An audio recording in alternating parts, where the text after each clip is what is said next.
저는 지금 자유로운 대한민국에서 두 아이와 함께 살고 있습니다. 아침이면 아이들을 학교에 보내고 저녁엔 함께 저녁을 먹으며 하루를 마무리하죠. 평범한 일상입니다. 하지만 이 평범함이 제게는 기적 같은 일입니다. 몇 년 전만 해도 저는 북한 평양의 고급 아파트에서 살았습니다. 남편은 외교관이었고 우리 가족은 북한 최고 엘리트 계층에 속했죠. 겉으로 보기엔 아무 문제가 없는 가정이었습니다. 하지만 그 모든 게 단 하룻밤 사이에 무너졌습니다. 그날 밤 저는 새벽 2시에 창밖에서 들려오는 무전기 소리를 들었습니다. 커튼 틈으로 내다보니 검은 승용차 2대가 불을 끄고 우리 집 앞에 서 있었죠. 보위원 4명이 건물을 주시하고 있었습니다. 1동 5호실 확인. 무전기에서 들려온 그 말은 바로 우리 집을 가리키는 것이었습니다. 그 순간 저는 알았습니다. 남편에게 문제가 생겼고 우리 가족 전체가 위험에 처했다는 것을. 북한에서는 한 사람이 죄를 지으면 3대가 함께 벌을 받습니다. 저와 두 아이도 예외가 아니었죠. 저는 침대에서 일어나 아이들의 방으로 걸어갔습니다. 깊이 잠든 아이들을 보며 결심했습니다. 지금 아니면 안 된다고. 살아야 한다고. 그렇게 저는 그날 밤 두 아이의 손을 잡고 평양을 떠났습니다. 국경을 넘어 강을 건너 목숨을 걸고 자유를 향해 달렸습니다. 이 믿기 힘든 탈출의 전말이 궁금하시다면 구독과 좋아요 부탁드립니다. 여러분의 관심이 북한에 남겨진 수많은 사람들에게 희망의 메시지가 될 수 있습니다. 지금부터 그날 밤의 이야기를 제가 겪은 모든 것을 솔직하게 들려드리겠습니다. 저는 평양에서 태어나고 자랐습니다. 아버지는 당 간부였고 저는 평양 외국어대학을 졸업했죠.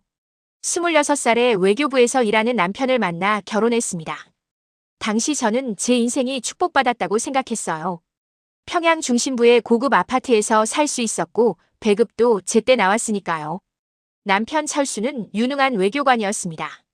해외 출장을 자주 다녔고 집에 돌아오면 항상 아이들에게 작은 선물을 가져다 주었죠. 큰아이가 10살, 작은아이가 8살이 되던 해까지 우리는 평범하게 살았습니다. 아니, 평범하다고 믿었습니다. 매일 아침 6시면 아파트 방송에서 혁명가요가 흘러나왔습니다. 아이들은 학교에 가기 전 수령님 초상화에 절을 하고 붉은 넥타이를 메고 집을 나섰죠. 저는 주 3회 인민반 회의에 참석했고 생활 총화 시간에는 이웃들과 서로를 비판했습니다. 그게 당연한 일상이었어요. 하지만 작은 균열들은 이미 시작되고 있었습니다. 2년 전쯤부터 남편의 표정이 어두워지기 시작했어요. 처음엔 단순히 업무 스트레스라고 생각했습니다. 외교관의 일은 항상 긴장되는 일이니까요. 그런데 어느 날 밤 남편이 술에 취해 이런 말을 했습니다. 여보, 만약 내게 무슨 일이 생기면 아이들을 부탁해. 저는 가슴이 철렁했지만 대수롭지 않은 척 웃어넘겼습니다. 무슨 소리예요? 당신한테 무슨 일이 생겨요? 하지만 남편은 대답하지 않았어요. 그저 멍하니 창밖만 바라볼 뿐이었죠. 그 무렵부터 집 주변에 낯선 차량들이 보이기 시작했습니다. 검은색 승용차들이 우리 아파트 앞에 자주 서 있었어요. 처음엔 다른 간부들을 감시하는 거라고 생각했습니다. 북한에서 보위부의 감시는 일상이니까요. 저는 우리 가족과는 상관없는 일이라고, 우리는 충성스러운 당원이라고 믿고 싶었습니다. 그런데 한 달 전부터 인민반장의 태도가 달라졌어요. 평소엔 친절하던 그녀가 저를 보면 어색하게 시선을 피했습니다. 이웃들도 마찬가지였죠. 복도에서 마주쳐도 인사를 건네지 않았어요. 마치 저희 가족을 피하는 것 같았습니다. 이상해. 뭔가 잘못되고 있어. 저는 그렇게 느꼈지만 애써 무시하려 했습니다. 북한에서는 의심하는 것 자체가 위험하니까요. 체제를 의심하는 순간 당신도 반역자가 됩니다. 그래서 저는 모든 게 괜찮을 거라고, 남편이 곧 돌아올 거라고, 우리 가족은 안전할 거라고 스스로를 다독였습니다. 하지만 운명은 이미 다가오고 있었습니다. 그리고 그 운명이 우리 집 문을 두드리는 날이 곧 찾아왔죠. 그날은 이른 새벽이었습니다. 남편이 갑자기 흔들어 깨우며 말했어요. 여보, 일어나. 긴급 출장 명령이 떨어졌어. 시계를 보니 새벽 4시였습니다. 외교관인 남편은 자주 출장을 다녔지만 이렇게 급작스러운 적은 없었어요. 보통은 일주일 전에 미리 통보받았거든요. 어디로 가는데요? 언제 돌아와요? 제가 물었지만 남편은 대답을 피했습니다. 그저 서둘러 가방을 챙기며 중얼거렸죠. 모르겠어. 며칠 안에 돌아올 거야. 하지만 남편의 손이 떨리고 있었어요. 평소와는 달랐습니다. 현관문을 나서기 직전 남편이 저를 꼭 껴안았습니다. 무슨 일이 있어도 아이들을 잘 지켜줘. 꼭. 그리고는 제 눈을 똑바로 쳐다보지 못한 채 급히 문을 나갔습니다. 그게 남편과의 마지막이 될 줄은 그때 몰랐어요. 남편이 떠난 후 저는 불안감에 잠을 이룰 수 없었습니다. 뭔가 잘못되고 있다는 느낌이 강하게 들었어요. 그날 오후 저는 남편의 서재를 정리하다가 책상 서랍 깊숙이 숨겨진 종이 조각을 발견했습니다. 반쯤 찢어진 문서였어요. 거기엔 조직 내 반당 행위 의심 대상자 명단이라는 제목이 적혀 있었고 남편의 이름 옆에 빨간 밑줄이 그어져 있었습니다. 손이 덜덜 떨렸습니다. 반당 행위라는 단어는 곧 숙청을 의미했으니까요. 저는 그 순간 깨달았습니다. 남편이 외교부 내부 권력 다툼에 휘말렸다는 것을. 그리고 북한에서는 당의 죄를 지은 사람의 가족도 함께 처벌받는다는 사실을. 연좌제. 3대가 멸한다는 그 무서운 원칙이 우리 가족에게도 적용될 거라는 공포가 밀려왔습니다. 며칠 전 목격했던 공개 재판이 떠올랐어요. 광장에 끌려 나온 한 간부 가족을 본 적이 있었습니다. 남편뿐 아니라 부인과 10살쯤 되어 보이는 아이까지 함께 단상에 세워졌죠. 사람들은 그들에게 돌을 던지고 욕설을 퍼부었습니다. 저는 그때 저 사람들이 무슨 죄를 지었을까라고 생각했었어요. 그런데 이제 그 자리에 설 사람이 바로 저와 제 아이들일 수도 있다는 생각이 들었습니다. 이런 생각을 하는 것만으로도 위험해. 저는 스스로에게 말했습니다. 북한에서는 의심하는 것조차 반역이니까요. 하지만 이미 늦었어요. 저는 이미 깨달아 버렸습니다. 우리 가족이 체제의 희생양이 될 수 있다는 사실을. 남편이 아무리 충성스러웠어도 권력 다툼에서 밀리면 끝이라는 것을. 그리고 가장 무서운 건 제가 아무것도 할 수 없다는 무력감이었습니다. 그날 밤 저는 아이들이 자는 모습을 지켜보며 눈물을 흘렸습니다. 이 아이들을 어떻게 지켜야 하지? 하지만 대답은 없었어요. 그저 시간이 흐르고 위험이 점점 가까워지고 있다는 것만 느낄 뿐이었습니다. 그리고 사흘 후 제 직감은 현실이 되었습니다. 사흘째 되던 날 집 앞 주차장에 검은 승용차가 하루 종일 서 있었습니다. 보위원 2명이 교대로 우리 아파트를 감시하고 있었어요. 이제 더 이상 우연이 아니었습니다. 우리 가족이 감시 대상이 된 게 분명했죠. 그날 오후 인민반장이 집으로 찾아왔습니다. 동무 내일 보위부에서 몇 가지 확인할 게 있다고 하네요. 아침 9시까지 준비하고 계세요. 차갑고 무표정한 목소리였어요. 저는 네, 알겠습니다라고 대답했지만 다리가 후들거렸습니다. 보위부 호출. 그건 곧 연행을 의미했습니다. 한번 보위부에 끌려가면 돌아오지 못한다는 걸 저는 알고 있었어요. 그리고 남편이 없는 상황에서 제가 끌려가면 아이들은 혼자 남게 됩니다. 아니, 아이들도 곧 끌려갈 겁니다. 가족 전체가 수용소로 보내지는 거죠. 인민반장이 나간 후 저는 침대에 주저앉았습니다. 손이 떨려서 물컵조차 제대로 잡을 수 없었어요. 어떻게 하지? 어떻게 해야 하지? 머릿속이 하얘졌습니다. 하지만 곧 정신을 차렸어요. 지금 무너지면 안 됐습니다. 아이들을 지켜야 했으니까요. 저는 아이들의 방으로 갔습니다. 큰아이는 숙제를 하고 있었고 작은 아이는 그림을 그리고 있었어요. 평온한 얼굴들이었습니다. 아무것도 모르는 아이들. 저는 그 순간 결심했습니다. 죽을 각오로 떠나자. 여기 남으면 우리 모두 죽는다. 그날 밤 아이들이 잠든 후 저는 준비를 시작했습니다. 먼저 옷장 깊숙이 숨겨두었던 중국 위안화를 꺼냈어요. 남편이 외교관으로 일하며 몰래 모아둔 비상금이었습니다. 북한 돈으로는 국경을 넘을 수 없으니까요. 저는 아이들의 겨울 점퍼 안감을 조심스럽게 뜯었습니다. 그리고 돈을 넣은 뒤 다시 바느질로 꿰맸어요. 손이 떨려서 바늘에 몇 번이나 찔렸지만 멈출 수 없었습니다. 이 돈이 우리의 생명줄이었으니까요. 그 다음엔 머릿속으로 탈출 경로를 그렸습니다. 남편이 외교관이었기에 저는 평양에서 함경북도 국경 지역까지의 교통편을 대략 알고 있었어요. 기차로 이동하면 검문소를 여러 번 통과해야 하지만 아직 제 신분증은 유효했습니다. 외교관 가족이라는 신분이 오히려 도움이 될 수도 있었죠. 하지만 가장 큰 문제는 아이들이었습니다.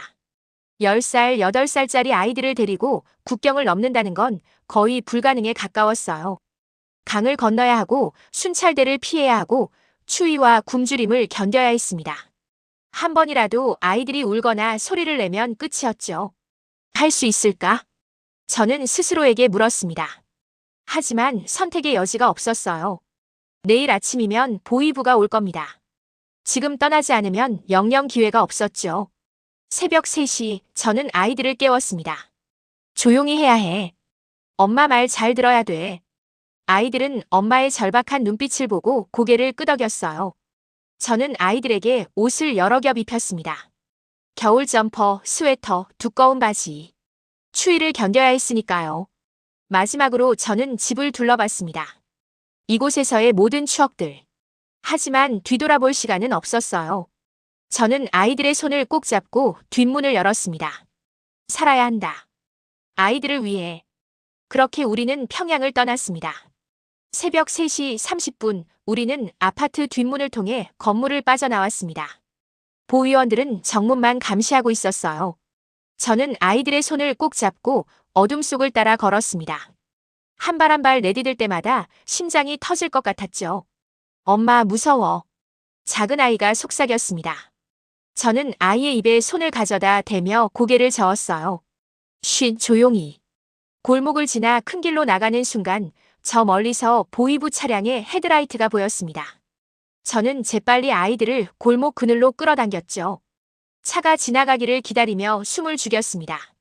평양역에 도착한 건 새벽 5시였어요. 첫 기차는 6시에 출발했습니다. 저는 함경북도 회령행 기차표를 끊었죠. 출장입니다라고 말하며 외교관 가족 신분증을 보여줬어요. 매표원은 의심스러운 눈으로 저를 쳐다봤지만 신분증을 보고는 표를 내밀었습니다. 기차에 올랐을 때 저는 겨우 숨을 쉴 수 있었습니다. 하지만 안도할 시간은 없었어요. 기차는 여러 검문소를 통과해야 했으니까요. 각 검문소마다 보안원들이 올라와 신분증을 검사했습니다. 어디 가십니까? 한 보안원이 물었습니다. 저는 최대한 침착하게 대답했어요. 친정 어머니가 편찮으셔서 문병 가는 길입니다. 보안원은 신분증을 확인하고 고개를 끄덕였죠. 외교관 가족이라는 신분이 통했습니다. 하지만 매번 검문이 있을 때마다 등에서 식은땀이 흘렀어요. 이틀간의 기차 여행 끝에 우리는 회령에 도착했습니다. 국경에서 가장 가까운 도시였죠. 저는 남편이 언급했던 브로커를 찾아갔어요. 작은 시장 뒤편의 낡은 집이었습니다. 강을 건너고 싶습니다. 제가 말했습니다. 브로커는 저를 위아래로 훑어보더니 고개를 끄덕였어요. 돈은? 저는 점퍼 안감에서 꺼낸 위안화 뭉치를 건넸습니다. 브로커는 돈을 세어보고는 말했죠. 오늘 밤 11시. 여기서 기다려. 그리고 명심해. 아이들이 소리내면 끝이야. 총 맞아. 그날 밤은 평생 잊을 수 없을 겁니다. 영하 15도의 추위였어요. 브로커는 우리를 강가로 데려갔습니다. 두만강이었죠. 얼음이 부분적으로 얼어 있었지만 완전히 얼지는 않았어요. 물이 보였습니다. 지금부터 소리 내지 마. 저쪽 산 그림자가 보이지? 거기까지 가면 중국이야.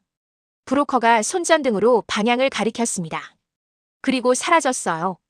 우리만 남았습니다. 저는 큰아이를 등에 업고 작은아이의 손을 잡았습니다. 그리고 강물 속으로 걸어 들어갔어요. 얼음장 같은 물이 발목을, 무릎을, 허벅지를 지나 허리까지 차올랐습니다.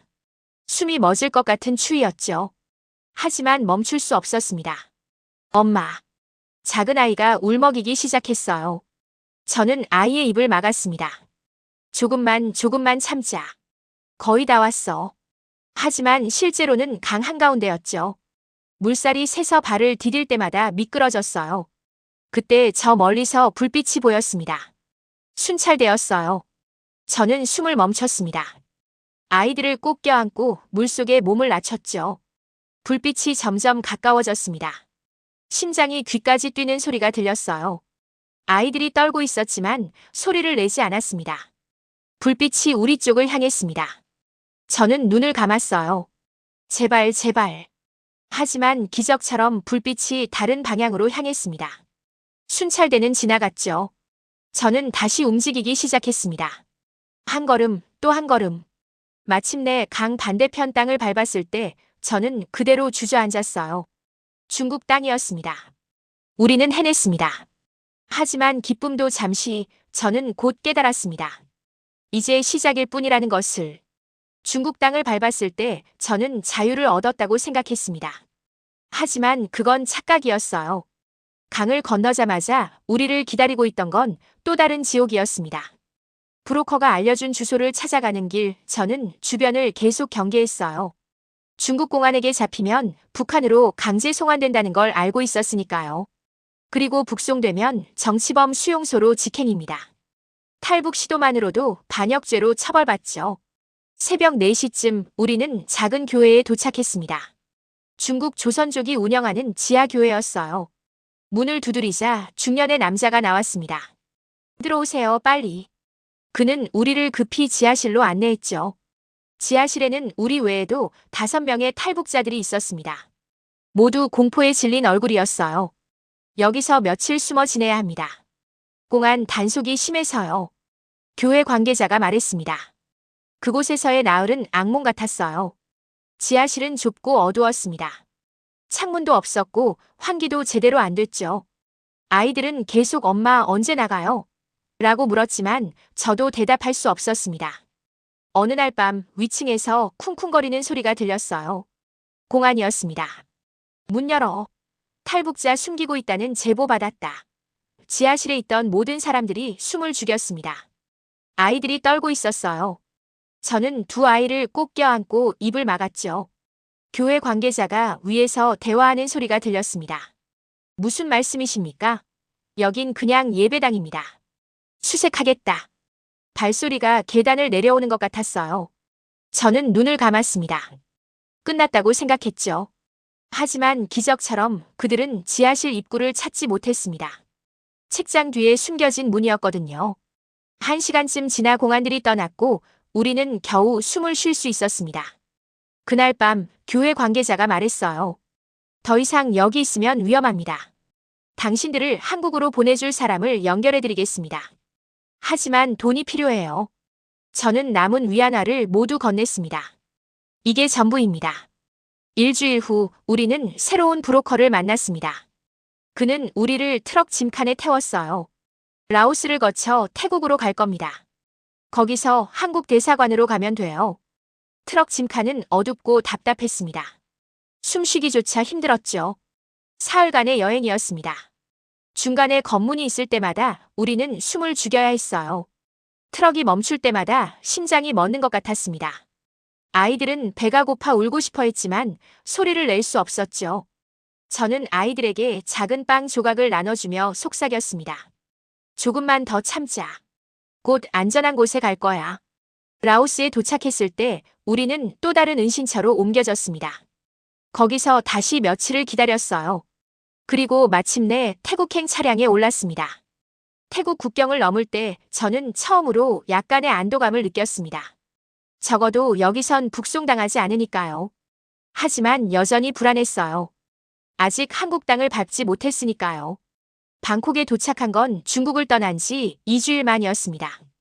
브로커는 우리를 한국 대사관 근처에 내려줬어요. 저기 보이는 건물이 한국 대사관입니다. 들어가세요. 그리고는 사라졌죠.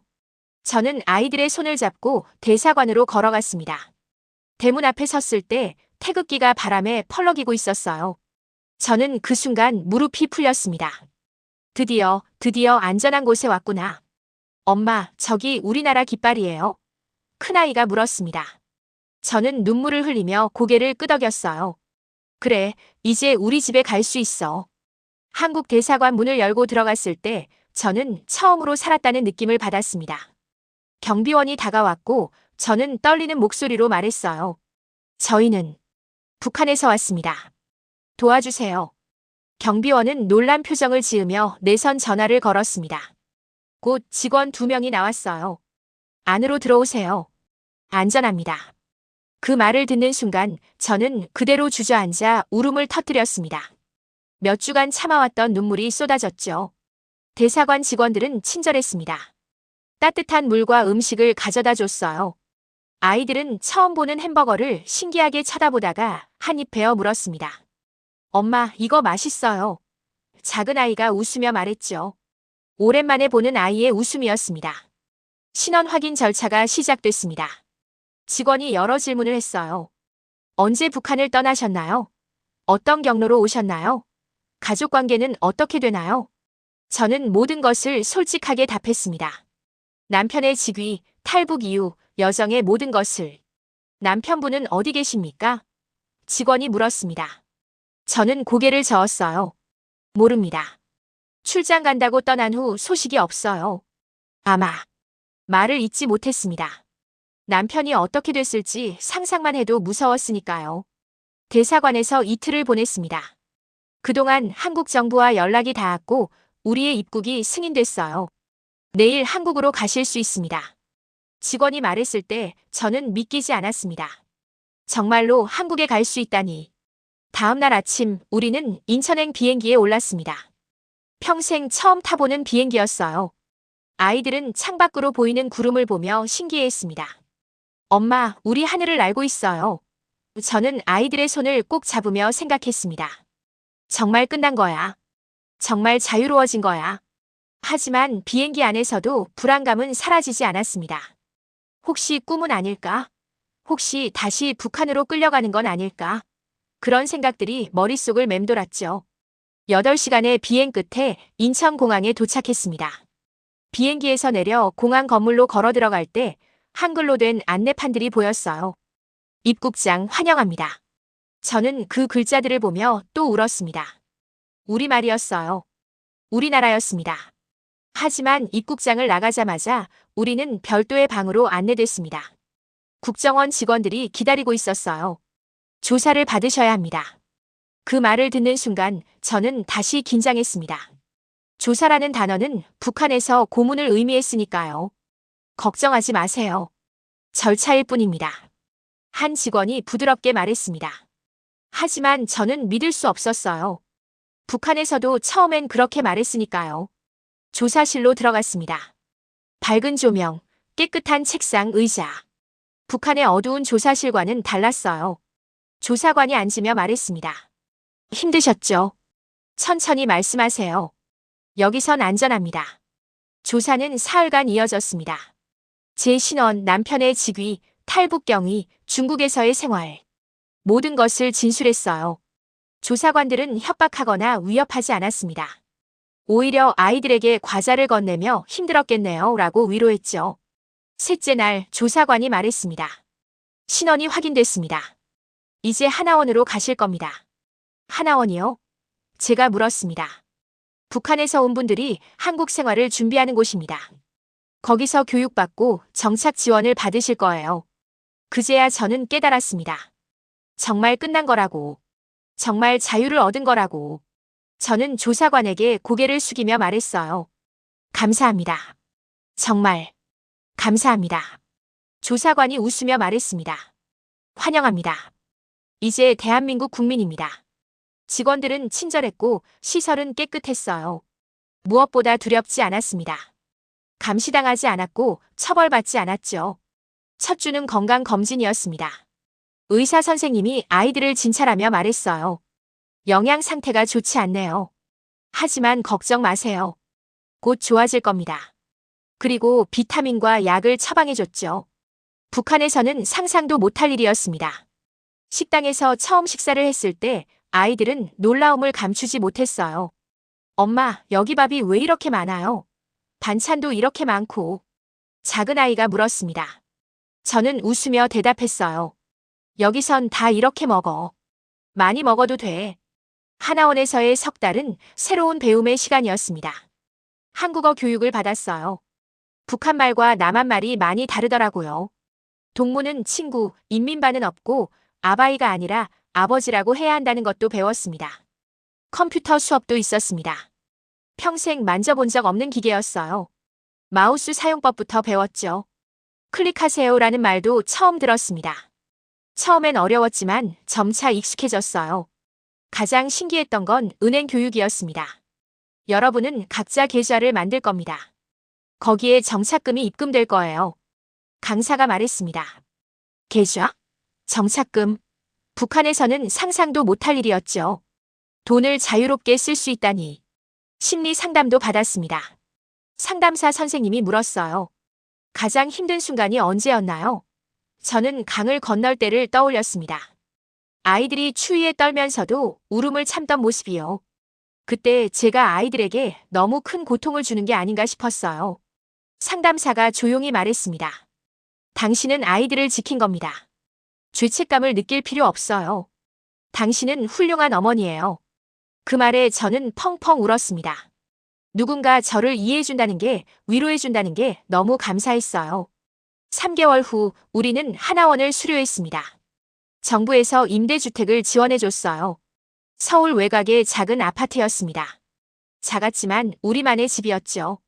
월세 걱정도 없었습니다. 아이들은 근처 초등학교에 입학했습니다. 처음엔 적응이 힘들었어요. 말투도 다르고 문화도 달랐으니까요.